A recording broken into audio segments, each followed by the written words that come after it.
এক নম্বরে হুদাল্লিল মুত্তাকিন শব্দের অর্থ কি? দ্বিতীয়তে এই হুদাল্লিল মুত্তাকিনের সংজ্ঞাটা কি? তৃতীয়তে হুদাল্লিল মুত্তাকিন কাদেরকে বলা হয়? চতুর্থে হুদাল্লিল মুত্তাকিন হওয়ার জন্য কোন কোন বিষয়গুলো আমাদের ফলো করতে হবে?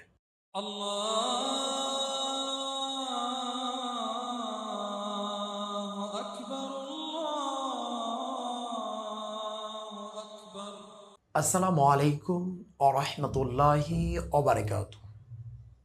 আলহামদুলিল্লাহ, শুরু করছি সেই মহান রব্বুল আলামিনের প্রশংসা দিয়ে।